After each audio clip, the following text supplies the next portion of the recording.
ત્યાં જ મને કે તમે ધ્યાન નથી દેતા. મેં હું તમારું કામ નથી. મને કે રેતીના ધંધા. મેં રેતીનો ધંધો થોડી મારી જવાબદારી છે. તમારે 2 નંબરના ધંધા કરવા, દારૂ વેચવાનો, રેતીનો ધંધો એ મારી જવાબદારી છે.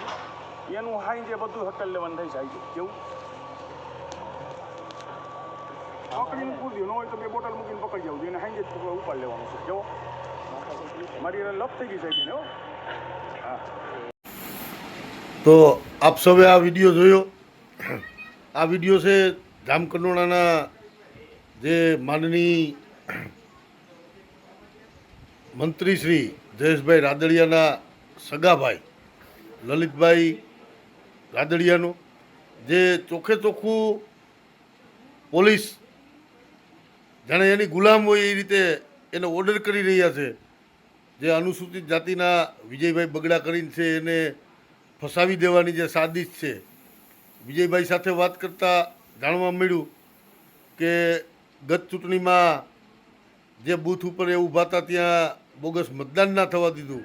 એના કારણે આ અનુસૂચિત જાતિના યુવાનને ફસાવી દેવાની જે ધમકી મારી રહ્યા છે.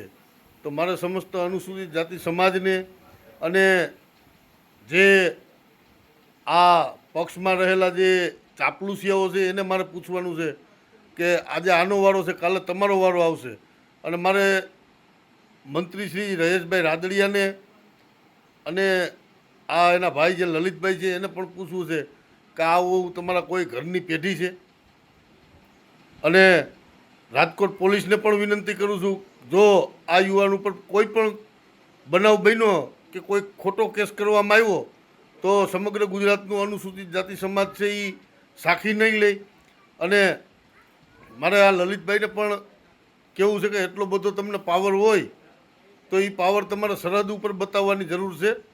અનુસૂચિત જાતિ સમાજ કોઈના બાપની જાગીર નથી કે કોઈના ગુલામ નથી. તમે આ રીતે એને અને તમારે જેટલી તાકાત હોય એ તાકાત જ મળી લ્યો ને. હવે અમારે પણ જોવાનું છે કે આ યુવાન ઉપર પોલીસ કઈ રીતે તમારા કહેવાથી ખોટો ગુનો દાખલ કરે છે.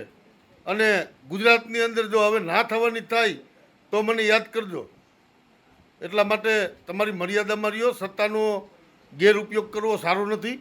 આ દેશમાં હજી લોકશાહી છે અને લોકશાહીને હિસાબે જ તમે આજ મંત્રીમંડળ ઉપર અથવા તો તમે જે પોઝિશન ઉપર છો એની ઉપર છો.